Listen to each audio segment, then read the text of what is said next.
There's a place in rural Kentucky where the ground doesn't sound quite right when you walk on it. The locals know. They've always known. But they don't talk about it. Not to outsiders. Not even to their own children, unless absolutely necessary. Because beneath 23 acres of seemingly ordinary farmland, something existed that should never have been allowed to happen. Something that survived in darkness for 32 years. And when the authorities finally broke through that concealed entrance, in the winter of 1994, what they found waiting in those tunnels wasn't just a family. It was evidence of what human beings become when they're removed from sunlight, from society, from every normal boundary that separates us from something far more primitive. Hello everyone. Before we start, make sure to like and subscribe to the channel, and leave a comment with where you're from and what time you're watching. That way, YouTube will keep showing you stories just like this one. The McCreary Clan. You won't find much about them in official records anymore.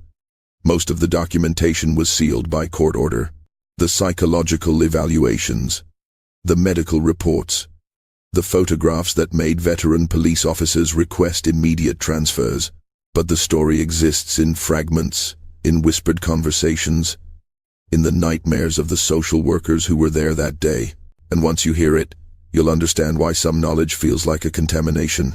It began with a man named Ezekiel McCreary in 1962, a property owner, a recluse, a man who believed the world above ground had become corrupted beyond redemption. He wasn't entirely wrong about society's problems, but his solution, his vision of purity and survival would create something far worse than anything he claimed to be escaping. He would take his family underground, literally, and they would stay there, growing, changing, adapting to conditions that no human being should ever adapt to, until the day a property surveyor noticed something impossible on his instruments, something that would force open a door that had been sealed for 3 decades. Ezekiel McCreary purchased the land in 1958, 230 acres, in Harlan County, Kentucky, coal country. The kind of place where the earth had already been hollowed out by generations of mining, where tunnels and shafts crisscrossed beneath the surface like veins in a dying body. He paid cash. He asked no questions about the abandoned mine entrances on the property, and the seller didn't volunteer any information. That was the way business was done in those hills. You minded your own affairs, and you expected others to do the same. For 4 years, Ezekiel lived above ground like anyone else. He had a wife, Martha, and 3 children at the time. Neighbors remembered him as quiet, religious, increasingly paranoid about nuclear war, about social collapse, about the moral decay he saw spreading through America like a cancer. He wasn't unique in these fears. The 1960s were thick with apocalyptic anxiety. Plenty of people built bomb shelters. Plenty of families stockpiled supplies. But Ezekiel's preparations went further, much further. He began with the mines, the old coal tunnels that snaked beneath his property. He didn't just explore them. He expanded them, reinforced them. He purchased concrete and timber through various suppliers across 3 counties, never buying enough from one place to raise suspicion. He bought kerosene lamps, barrels of grain, seeds, hand tools, medical supplies. He dug wells into underground water sources. He created ventilation shafts disguised as natural formations. And he told no one, not his wife, not his children, not until everything was ready. The last time anyone from town saw the McCreary family was in November of 1962. Ezekiel had come in for supplies. Flour, sugar, lamp oil.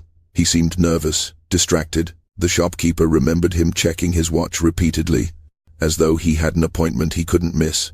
He loaded everything into his truck and drove away. And then the McCreary family simply vanished. Their farmhouse remained standing, empty but not abandoned. Occasionally, someone would notice smoke from the chimney in winter. Once or twice, a figure was spotted in the distance, always too far away to identify clearly. The assumption was that they were still there, just keeping to themselves more than usual. Mountain people understood reclusiveness. It was practically a regional characteristic.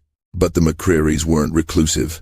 They were gone, down into the earth, into a network of tunnels and chambers that Ezekiel had transformed into what he called the New Eden, a place where his family would be safe from nuclear holocaust, from government interference, from the corrupting influence of the modern world. A place where they would live by God's law and natural order, away from electricity, from television, from everything Ezekiel believed was poisoning humanity's soul. He had saved them, he told his family, and the entrance was sealed behind them. 32 years. That's how long the McCreary Clan existed beneath the surface of Kentucky. 3 decades in darkness, broken only by the dim, golden glow of kerosene lamps and candles. 3 decades without sunlight, without seasons, without any marker of time except the cycles Ezekiel imposed on them. Wake, work, pray, sleep, repeat. Every single day, in chambers carved from stone and coal dust, in tunnels that stretched further than anyone could have imagined. The family grew down there. Martha bore 7 more children in those tunnels. 10 children total, raised in darkness. And here's what makes your skin crawl when you really think about it. The younger ones never saw daylight, never felt rain, never saw a bird or a tree or the sky. Their entire existence was stone walls, flickering shadows, and the constant, oppressive weight of earth pressing down from above. They were born underground, and they believed, truly believed, that the world above had been destroyed, that they were survivors, the last remnants of humanity. Ezekiel told them stories of nuclear fire, of cities turned to ash, of poisoned air that would kill them in minutes if they ever went to the surface. He described the outside world as a wasteland of radiation and death. And why wouldn't they believe him? The children knew nothing else. They had no comparison, no television, no radio, no books except the Bible and a few agricultural manuals Ezekiel had brought down. Their education was whatever Ezekiel and Martha taught them, reading and writing in dim lamplight, scripture memorized and recited, survival skills, how to tend the underground gardens where they grew mushrooms and pale, twisted vegetables in soil carried down from above, how to butcher the rabbits and chickens that lived in wire pens in the deeper chambers, how to make their lamp oil last, how to exist in perpetual twilight. The family developed its own culture down there, its own hierarchy and rules.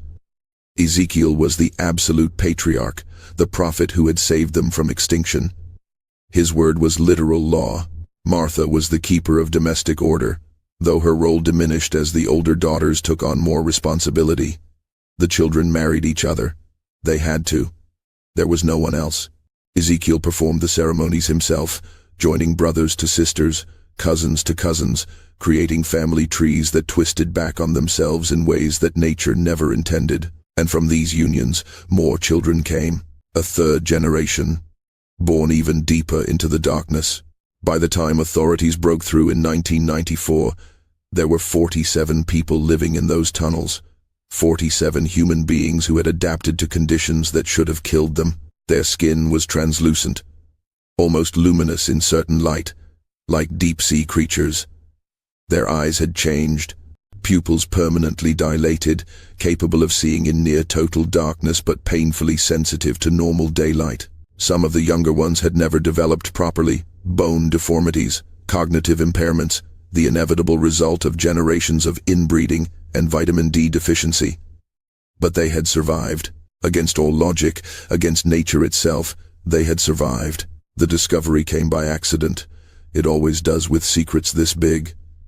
In January of 1994, a mining company was conducting geological surveys in Harlan County, assessing the viability of reopening some of the old coal operations. A surveyor named David Tennant was using ground-penetrating radar on what was supposed to be a routine mapping assignment. He was scanning the McCreary property, which had been listed as abandoned for years, though legally it still belonged to Ezekiel's name on the county records. Nobody had paid property taxes in over a decade, but in rural Kentucky, these administrative oversights could persist for generations. Tennant's equipment started showing him something impossible.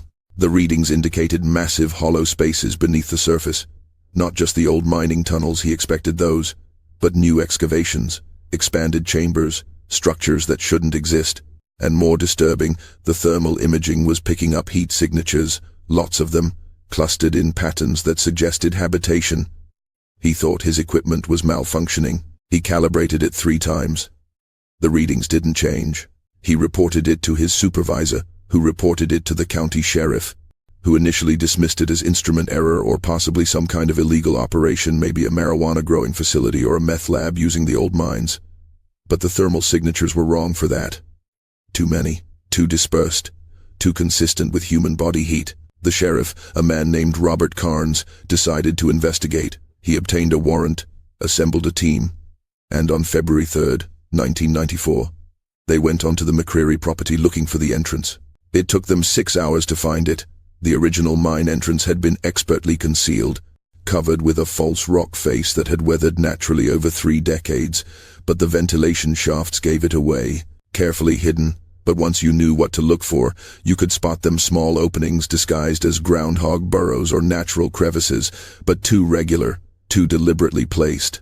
They followed the pattern and found the main entrance in a collapsed section of the old farmhouse's root cellar. When they broke through the sealed door, they smelled it first, the smell of decades, of human habitation in enclosed spaces, waste and cooking fires and bodies and earth. And then they heard it. Movement in the darkness below, voices, speaking English but with strange inflections, like an accent that had evolved in isolation. Children crying, someone shouting warnings in a voice cracked with age and authority. Sheriff Carnes called for backup before descending. Something in his gut told him this wasn't a drug operation. This was something else entirely, something he wasn't prepared for. When the state police arrived with proper lighting equipment and additional officers, they finally went down. The tunnels descended at a sharp angle, reinforced with timber and stone, surprisingly well constructed. And then they reached the first chamber. That's when they found the McCrearys, dozens of pale figures in homemade clothing, shielding their eyes from the flashlight beams, cowering against the walls like animals caught in headlights. Children who had never seen strangers. Women in long dresses sewn from cloth that looked like it had been woven by hand. Men with long, unkempt beards and eyes that reflected light like a cat's eyes. And in the center, an ancient figure with white hair down to his waist, holding a Bible, screaming at the officers that they had doomed everyone, that they had let in the poison, that the radiation would kill them all now. Ezekiel McCreary, 91 years old, still alive, still in control. The extraction took 3 days. 3 days to coax 47 human beings out of the earth and into a world they had been taught to fear more than death itself. The younger ones, the ones born underground, fought like cornered animals. They screamed about the poison air, about the killing light. Some had to be sedated, others went catatonic, their minds simply shutting down when faced with the impossible reality of open sky and distant horizons. The paramedics and social workers who responded to the scene would later describe it as the most psychologically disturbing operation they had ever witnessed. These weren't hostages being rescued. These were people being ripped from the only world they knew and thrust into what they perceived as certain death. The authorities set up a temporary medical station in the abandoned farmhouse. As each family member was brought to the surface, they were immediately examined. The findings filled page after page of medical documentation that would later be sealed by court order. Severe vitamin D deficiency across all age groups, malnutrition, particularly among the children, bone deformities consistent with rickets, dental problems so extreme that several individuals had lost most of their teeth by their 20s, respiratory issues from decades of breathing air thick with kerosene fumes and poor ventilation. And the eyes, every single person had photophobia so severe that even overcast daylight caused intense pain. They had to be kept in darkened rooms with gradual light exposure therapy planned over months. But the physical damage was nothing compared to the psychological landscape the psychiatrists encountered. The younger generation, those born underground, had no concept of the world as it actually existed. They believed the year was somewhere in the early 1970s because that's when Ezekiel had stopped updating them. They believed nuclear war had destroyed civilization. They had developed an entire cosmology around their underground existence, religious beliefs that mixed Christianity with Ezekiel's paranoid delusions into something entirely new. They worshipped their grandfather as a prophet. They viewed the tunnels as sacred ground, the only pure place left in a corrupted world. And then there were the children of the third generation, 8 of them, ranging in age from infant to 12 years old, born from unions between siblings. The genetic damage was immediately apparent in some cases. Cognitive disabilities, physical deformities. But what disturbed the psychologists most was how normal some of them seemed at first glance, until you spent time with them and realized how profoundly their development had been stunted by their environment. A 10-year-old girl who could recite entire books of the Bible from memory but couldn't count past 20. A 7-year-old boy who had never laughed, never played, who watched the world with ancient, suspicious eyes. If you're still watching, you're already braver than most. Tell us in the comments, what would you have done if this was your bloodline? The tunnels themselves were more extensive than anyone had imagined. The initial surveys suggested maybe a dozen chambers, a few thousand square feet of living space. But as investigators mapped the full extent of the McCreary underground, they discovered a subterranean complex spanning nearly 4 acres, living quarters, storage rooms, a chapel carved from solid rock with crude religious symbols covering every surface, gardens where they grew their food in soil carried down bucket by bucket over decades, a cemetery chamber where they had buried their dead 11 graves, marked with stones bearing names and dates, people who had died in the darkness and been laid to rest even deeper in the earth. They found journals too, Martha's journals, written in the early years before her eyesight failed, entries that started hopeful, describing the adventure of their new life, their righteous separation from a corrupted world. But the tone shifted over the years, desperation creeping in, pleas to Ezekiel to reconsider, to at least send the children up to see the sun. And then, after 1973, the entries stopped. Her handwriting had deteriorated too much. Or perhaps she had simply given up hope that anyone would ever read her words. Ezekiel McCreary was arrested and charged with multiple counts of child endangerment, unlawful imprisonment, and abuse. He never showed remorse. Not once. During his interrogation, he sat in that dimmed room. They couldn't use normal lighting because his eyes couldn't tolerate it, and he told the detectives they were the criminals. They had murdered his family by bringing them to the surface. They had exposed them to radiation and poison and the moral filth of modern society. He quoted scripture.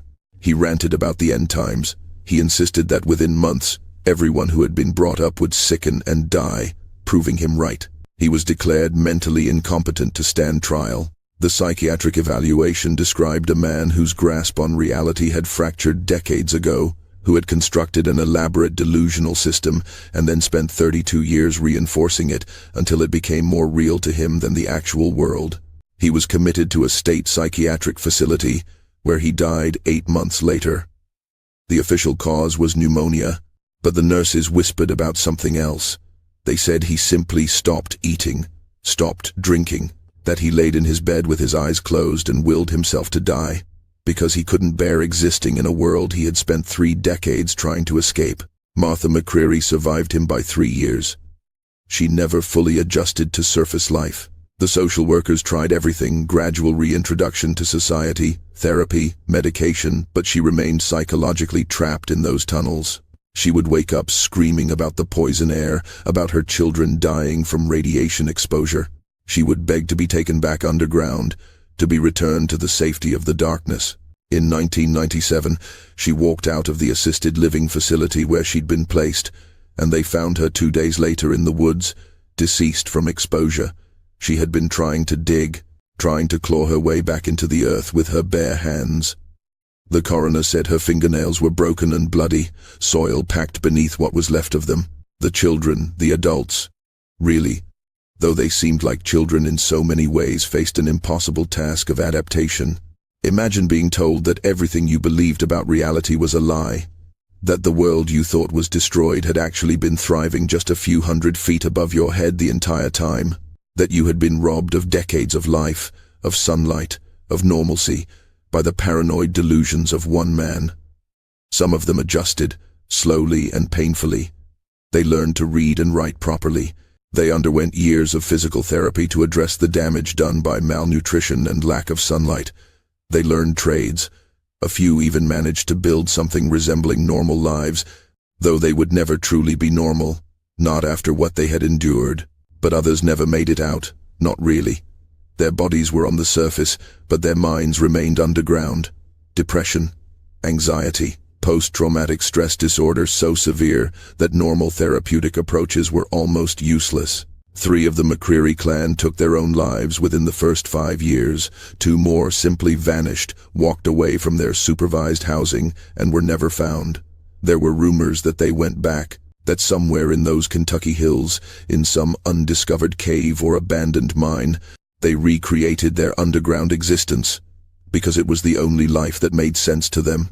The youngest ones, the 3rd-generation children, were placed in specialized foster care and adoption programs. Their identities were changed, their histories sealed. The theory was that if they were young enough, if they could be removed completely from their past, they might have a chance at normal lives. Whether that worked, we'll never know. The records are locked. The families who took them in were sworn to secrecy. Those children would be adults now, in their 30s, possibly with children of their own. They could be anywhere. They could be anyone, living with memories of darkness that they can never fully explain, that they were told to never speak about. The McCreary property was seized by the state, and the entrance to the tunnels was permanently sealed in 1996. Concrete, steel reinforcement, then bulldozed over and left to return to nature. The official reason was safety. The structural integrity of the tunnels was questionable, and they didn't want curiosity seekers or vandals attempting to explore them. But people who were there, who saw what was in those chambers, they'll tell you the real reason if you press them hard enough. Some places absorb what happens in them. Some places become contaminated by human suffering in ways that go beyond the physical. Those tunnels had witnessed 3 decades of psychological imprisonment, of innocence stolen, of lives lived in conditions that violated everything we understand about human dignity. They needed to be buried, not just sealed, buried and forgotten. But you can't really bury a story like this. It spreads. In Harlan County, people still talk about the McCrearys in hushed voices. The property has never been sold, never been developed. It sits there, overgrown and avoided, a scar on the landscape that nobody wants to touch. Hunters who wander too close report feeling uneasy, being watched. Some claim they've heard voices coming from beneath the ground, though that's impossible. The tunnels are sealed. There's nothing down there anymore. Nothing alive, anyway. The social workers and police officers who were part of the extraction, they carry it with them. Several have spoken anonymously over the years to researchers and journalists who managed to piece together fragments of the story. They describe nightmares that never quite go away. Dreams of descending into darkness and finding more chambers, more pale faces staring out at them, more victims they somehow missed. One detective, now retired, said the worst part wasn't the physical conditions or even the psychological damage. It was the realization of how easily it happened. One man, one paranoid delusion, one isolated piece of property, and 47 lives were consumed by it. 47 people who might have been doctors, teachers, artists, parents living normal lives. Instead, they became cave dwellers, something less than human, because humanity requires light, requires society, requires connection to the wider world. The McCreary case changed how authorities approach missing persons reports and property welfare checks in rural areas. It led to legislative changes, mandatory inspections, better tracking of isolated families. But laws can't reach everywhere. America is vast, and there are still places where people can disappear if they choose to, where someone could seal themselves away from the world and take others with them. How many other McCrearys are out there? How many underground kingdoms exist beneath seemingly ordinary farmland, ruled by prophets and madmen who believe they're saving their families from an imaginary apocalypse? The documented cases are rare, but they exist. Families found in basements, in bunkers, in hidden compounds, sometimes after decades. The human capacity for control, for delusion, for creating private hells and calling them salvation, it's more common than we want to believe. The McCreary clan was just one of the ones that got discovered. One of the sealed doors that happened to get broken open. And here's the thought that should keep you awake tonight. The McCrearys were found by accident. A surveyor with the right equipment, scanning the ground at the right time. If that survey hadn't been ordered, if David Tennant had been assigned a different property that week, how much longer would they have remained down there? Would they still be there now, existing in their bubble of darkness and delusion? How many other families are still down there, in tunnels we haven't found, behind doors we haven't opened, living in darkness because someone convinced them the light would kill them. The earth keeps its secrets well. It always has. And sometimes, even when we uncover them, even when we drag them into the light and document them and seal them in court records, they remain secrets. Because some truths are too disturbing to become common knowledge. Some stories are too dark to be told in full. The complete documentation of what was found in those tunnels, the full medical reports, the psychiatric evaluations, the photographs, the journals, all of it remains sealed. Maybe it's better that way. Maybe some doors, once closed, should stay closed. But the McCreary Clan existed. 47 people lived underground for 32 years in Kentucky, and when they were finally brought to the surface, they proved something we desperately wish wasn't true, that human beings can adapt to anything, even darkness, even imprisonment, even the complete erasure of everything that makes life worth living. We're more resilient than we think, and sometimes that resilience is the most horrifying thing about us. If you made it to the end of this story, you're part of a small group who can handle the truth about what human beings are capable of, both as victims and as survivors. Leave a comment, share your thoughts, and remember the world is full of sealed doors. Most of them stay sealed for a reason.